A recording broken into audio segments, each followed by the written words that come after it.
Alright everyone, welcome back. Today we will talk about all the productivity tools that we use at the Paperless Movement. If you're following this channel, you know it's not the tools that you should use. Maybe they fit your needs, maybe they don't. That's why we teach the tool agnostic ICOR methodology, so you understand your productivity system end to end in a holistic way and then decide what tools work best for your specific use case. However, the tools that we use are really business proven, so busy professionals like a multi-business owner, me coming from corporate work, leading 2 teams, now running the Paperless Movement. These are working on a daily basis for busy professionals, and that's what we focus on with our tool stack. We tested them all, and that's what we concluded that works best for us. And now, without further ado, let's dive into what those are. Paperless Movement, your productivity, your way. So if you go to our website, there you can go to our tools, and there you see the following ICOR framework that shows you the tools that we use, right? So if you don't know what the ICOR framework is, don't worry, I will quickly explain it, because this is what we will look at in this video today, to not only just tell you, well, these are the best tools, but we also tell you where they're positioned in your productivity system, so you understand why we are using these different tools in our specific setup. Then in addition, we have utility apps that we use, okay? So if you can see, we could now just count them. There are already a lot of tools. And our members, when they join our membership and start the ICOR journey, in there, they fill out this specific ICOR framework. And you would be surprised how many tools you are actually already using. And you immediately see redundancies on this tool stack. But now let's start from scratch. To start from scratch, I prepared here an empty ICOR framework and all the tools that we will lay out on this framework below. And we will go through the tools step by step in order to understand why we are using them and where we are using them. Before we get started, let me quickly explain how the ICOR framework actually works. So you see on top, there is PKM, okay? Personal Knowledge Management.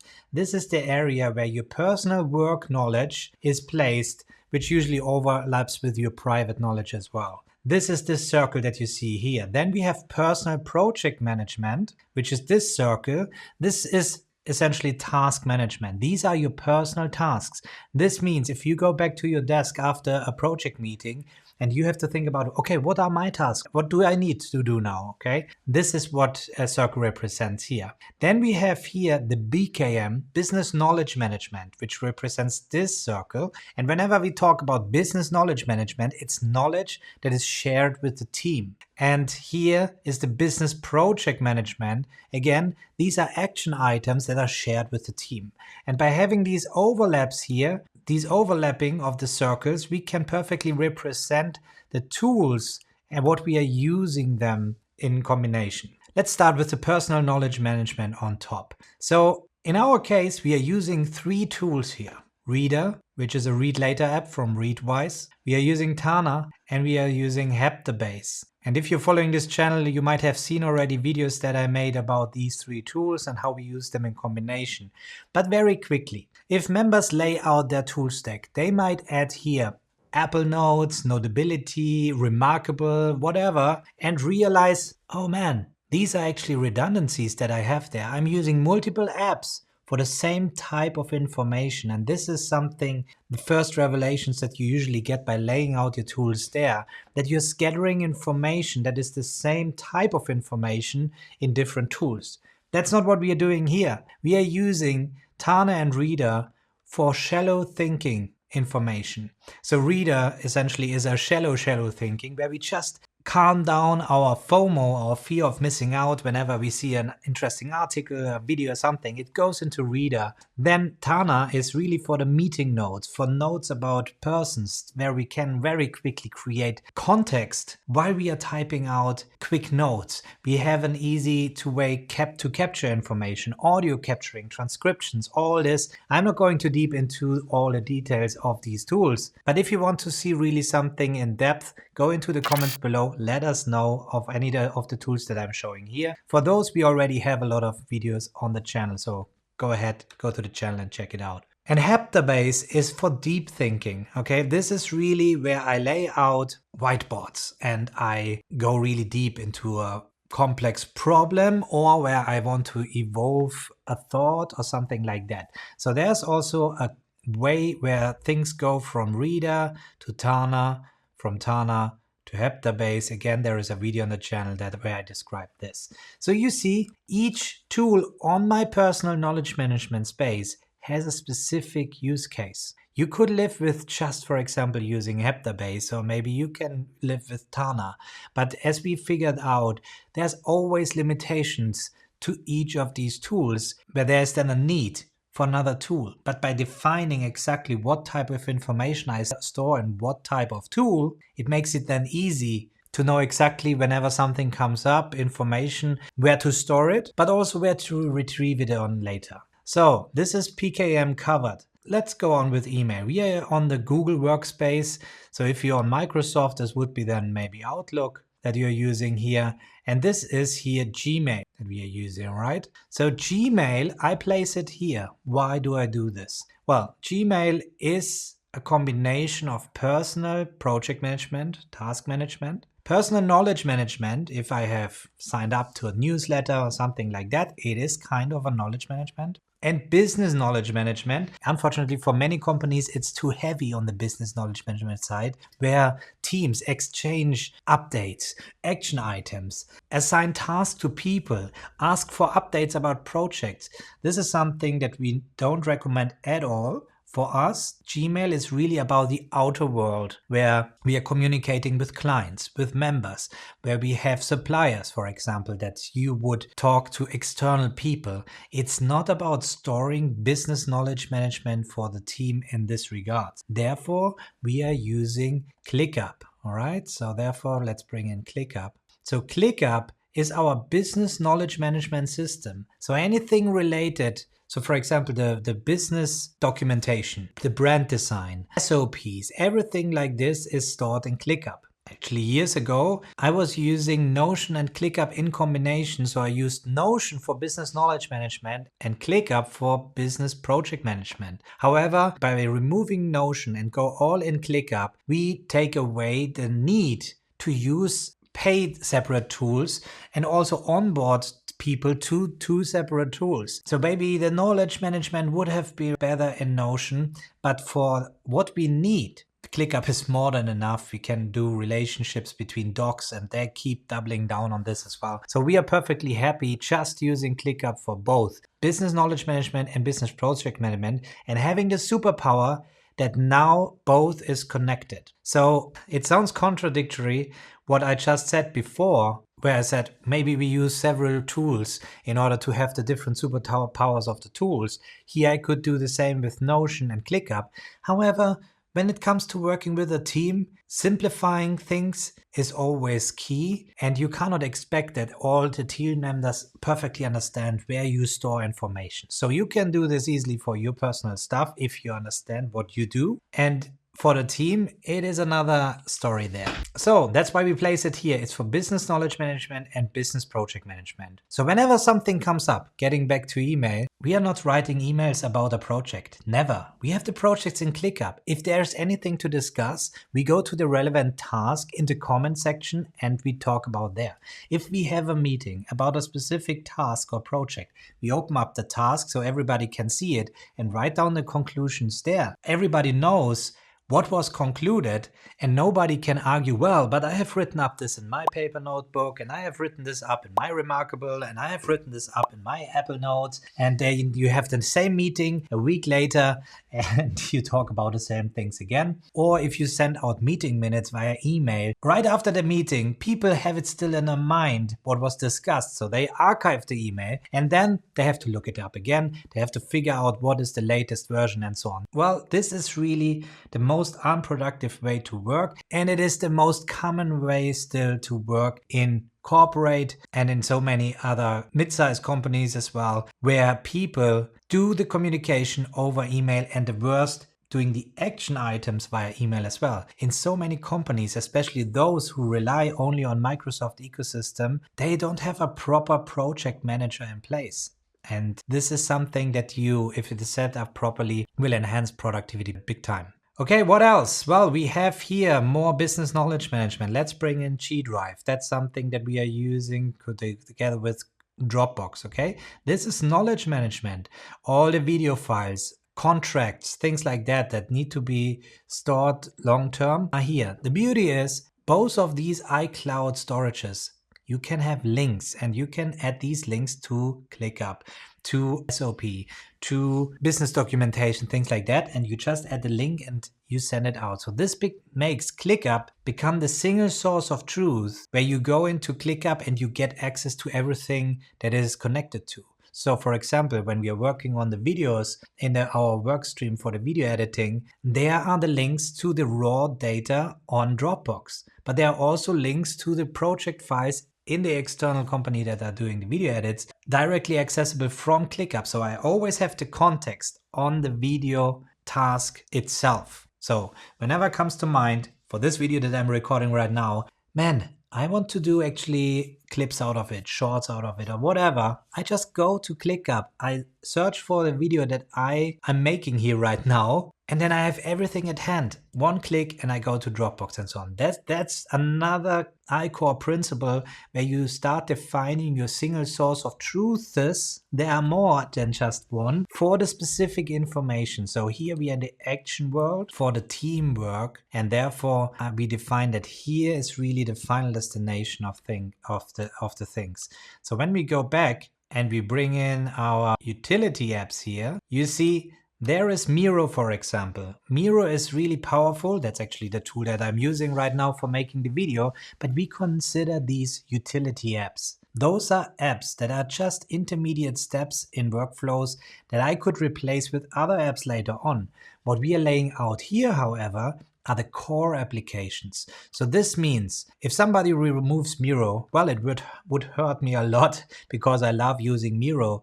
But then I can go on to Whimsical or even Freeform or something like that in order to achieve something similar, but I'm not hurt by the loss of knowledge. So if somebody removes ClickUp, business continuity is in danger. Well, it will actually fully interrupt and get to a halt because we can't access our knowledge, nor can we access our action items or know the status of the projects. Talking about status of projects, by the way, I don't understand the project managers consistently asking for status updates from their project team. This is something that indicates that there is a lack of a proper project management tool, because if there would be one, if it is set up in the right way, then there's no need to ask for status updates, as the system tells you live what is the current status of the project. So here, Apple Notes, another example that I'm just using to quickly jot things down to make an image, because it's easier to capture quickly things. Even a piece of paper could be on the utility apps. The key here is really to have the routines to process this information into your final destination. So if anything is collected on Apple Notes, it goes in any of these systems or in these systems later on. So by defining it this way, I'm calm that Apple Notes is never something that I have to heavily rely on in order to find information later on. I know where I will find the information later on by my core apps. Let's go on. Let's bring in Google Calendar, as we are in the Google Workspace. So you see we are using G Drive, we are using Gmail, and we are using the Google Calendar as well. I place it here because it is a combination of business project management and personal project management. I have my personal tasks. We are not having the tasks on the calendar. That's something what people get wrong with time blocking, that they schedule out all the tasks on a 15-minute schedule on the calendar. This never works out. The thing is, here are just the events on this calendar, but obviously I also have the meetings with the team on this calendar, as well as my personal appointments, as there is just one me and 124 hours that I have in place. So everything needs to be on one calendar.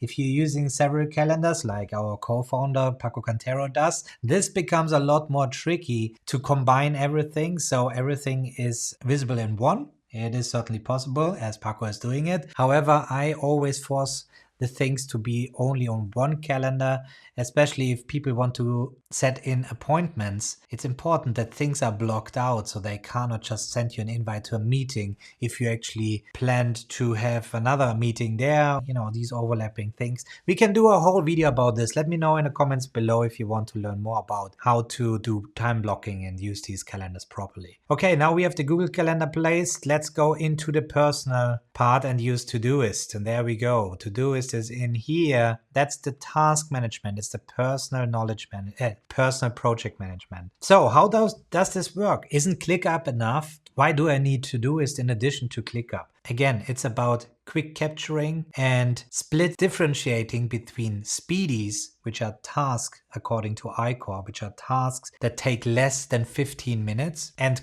bigger tasks that are actually in project management. Because in ICOR, we differentiate between deep work and shallow work, therefore enabling you to batch work. So you can really focus on a batch of shallow work in one time slot and then focus on one deep dive session on a specific task the other way. It's amazing by just doing this how much more organized the whole days becomes. Again, something we can dive in another video, or if you want to really implement this in your system, join us in the Paperless Movement membership and go through the ICOR journey, as there you will learn all these concepts and workflows. All right, so here we are, Todoist, ClickUp. Todoist is really in this setup needed. For example, Paco, he shares it over and over again, running 4 businesses. He has hundreds of speedies per week that he has to manage. Me too. There are too many things that I just want to quickly check. Therefore, we have our routine, and this routine triggers work on your speedies. I just go to Todoist and I know, okay, these are all less than 15 minutes. I can work through them. Whereas if I go to ClickUp, there I know these are really deep work tasks that I need to do, and they take 2 to 3 hours to work on. So where do we manage routines? Well, they go into Sansama. Sansama is no calendar. It is a planner. And this is a big difference because the planner allows you to plan out the day. And we are not, as I already mentioned, using Sansama and now drag and drop the task onto the calendar and block out the calendar. No. The beauty about Sansama is that you have the option to move the sequential order of your tasks up and down, and therefore get a better view on what you have to do today and what to move on to the next day. This allows you to plan out the tasks. So now you see it's not possible if you're using ClickUp, Todoist, or if you're working in multiple projects and you have different project managers. Maybe you're a freelancer working different things. Having a central hub like Sansama where you can integrate this with other tools and bring all the different tasks into one place and then plan them throughout the day by priority, for example. This is a game changer. And in here, there are also our routines. So there's the morning routine and the afternoon routine, which is simply a checklist where, for example, there is in the morning routine, check ClickUp. So in the morning, the first thing I do, I go to ClickUp. Okay, what is now? Is there anything in the inbox? Anything urgent going on? No. Then I can plan the things out. Same is for Todoist. Get in order. What is the shallow work that I want to tackle today? Boom. This shouldn't take more than 10 to 20 minutes maybe in the morning to do, because if you're running an efficient system, everything is already up to date. There's not so much happening between the days if you have the things up to date. And routines ensure that you keep things up to date. Routines are also there to check the inboxes. For example, check your Tana inbox, process the Tana inbox. That might be then in the afternoon routine to do these things also. Plan out email, check the emails in the morning, check the emails in the afternoon. It sounds redundant to have things like this written down in a checklist to go through the routines. But myself, I'm also always surprised how many times I wouldn't actually do these things and checking the different inboxes, because as you can see, our tool setup becomes already pretty complex and you need to have a routine where you stay in control of the different tools. Again, by defining this tool stack and know exactly why you're using these tools, that's the key for that. And this makes you realize, this exercise, what we are doing here, that you're probably using a lot of tools where you don't know why you're using them. Maybe you saw a nice video on YouTube telling you the next shiny object and you just started using it in parallel to another thing. All these things are killing your productivity. We have our Inner Circle coaching program, where this is one of our first coaching sessions with Paco and me, where we dive deep into into your in your tool stack, and then we figure out already some redundancies, figure out why you're using certain tools and does it make sense. We will never suggest to replace it with,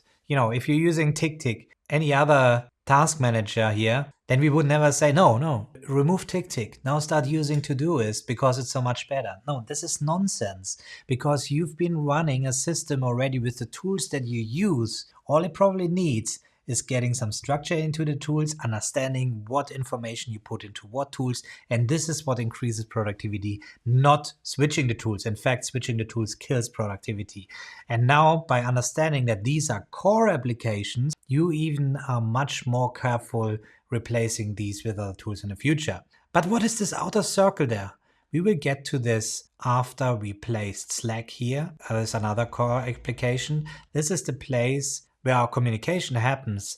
But again, this is in the business knowledge management. It has nothing to do with action. We will never send out a task or say, hey, can you do this or can you do this? No. Whenever we talk about a task in Slack, we give it a reference. We use the link to the certain task, to the specific task in ClickUp, and place it in Slack, and then ask a question. Can you give me an update on this task? Please go over to ClickUp.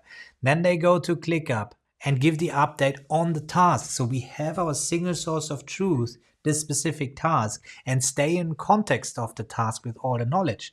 This allows anyone going to the task to have the whole history of communication on this task. And this is very powerful instead of have scattered chats. If you're in Microsoft and you're in Teams and in chat and you scatter all the communication all over the place, this is again killing productivity because people constantly need to search for information in different places. Okay, we're getting to an end here. There are 3 tools left, and these 3 tools, satellite apps as we call them, okay? Satellite apps means this is the outer circle. And let's start with Superhuman. We place it here because Superhuman is a satellite app for Gmail. So satellite apps don't provide information themselves. I mean, you're not storing information inside these tools themselves. This means Superhuman is just enhancing our productivity, the efficiency working through email inboxes by hooking into our core email app, which is in our case Gmail.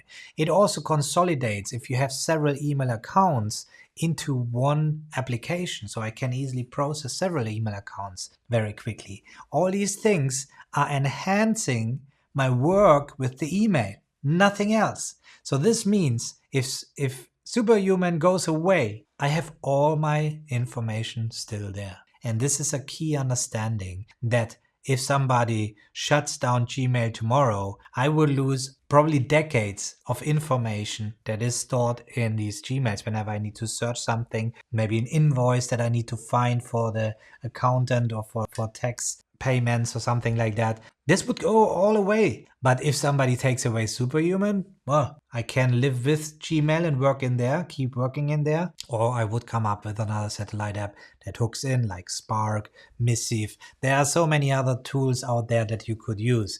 We just figured out there's no faster way to work in email than Superhuman. We have an email management like a pro course where we also explain the tool agnostic ways to process your email inbox, but also then show you in the implementation part of this video how we leverage Superhuman in this thing. So if you're interested, this is all part of our Paperless Movement membership. All right, so Superhuman, this is Vimcal. And this works the same way as Superhuman, but with our calendar, okay? We are using Vimcal as a satellite app for our Google Calendar because it visualizes it much better. It's so much easier to handle the events, to create events using shortcuts and all that. That's why we're using Vimcal. Again, you can't replace Vimcal with Fantastical. You can use other applications that hook into your Google Calendar and optimize the usage of your Google Calendar. But the moment you remove this, you will still have access to all the events. Nothing happens. Nothing will change to your next day meetings, for example. So that's why it's a satellite app here. And now finally, we have Zapier. Zapier, it's not so easy to say what this actually is because we have a lot of automations, also automations for accounting and sending invoices to our accounting platform and things like that. It's a very essential tool. So it's not so easy to say it's a core app, because if this goes away, we don't lose information. We just lose a workflow, an automated workflow. But if this would happen, we would be aware and we can go to the different tools and do the manual work. So therefore, it could be a utility app. We had it in a utility app first, but then it's not enough. It's more than a utility app. It's not something intermediate. It's strongly tightened inside our productivity system. That's why we place it here in the overlap of business knowledge management and business project management, and therefore indicating that this is a satellite app for many things that are going on in our productivity system, but it's not integrated with our personal part. As you can see, this is the personal half of the ICOR framework, and this is the business half of the ICOR framework. So this is the right place to put it there, because if this goes away, well, then we can go to make other automation platforms that we could use in order to get back the automations, maybe even direct integration, things like that. But right now we place it here. So here we go. This is now the same as you can see here. There's one app missing that I didn't place, which is MeetGeek. That's here currently. That's the AI note taker that we use in our meetings, that then writes the summary and it sends it automatically into ClickUp. That's why it could be also considered as a satellite app. But right now we are also using it when we search for specific meetings. We can go here. We have also the meeting recordings in here. That's why it's currently on the core app. But this might change in the future, depending on if we really keep using AI note takers. It's very powerful. It also integrates with Slack, so we get nice meeting summaries there. However, we also see inconsistencies where AI interprets a communication the wrong way as it was actually happening. And this, I think, is really a danger when it comes to these AI tools. So if you want to have a separate video about this, let me know in the comments below. And this is the end. This is our ICOR framework. These are the tools that we are using in 2024 and probably beyond. So let us know in the comments below, what tools from our tool stack are you actually using too? What tools do you prefer over the things that we use? But please always give context why you're doing that. And if you liked the video, give it a thumbs up and share it with your friends. And if you haven't already, subscribe to the channel so I can catch you up in the next one.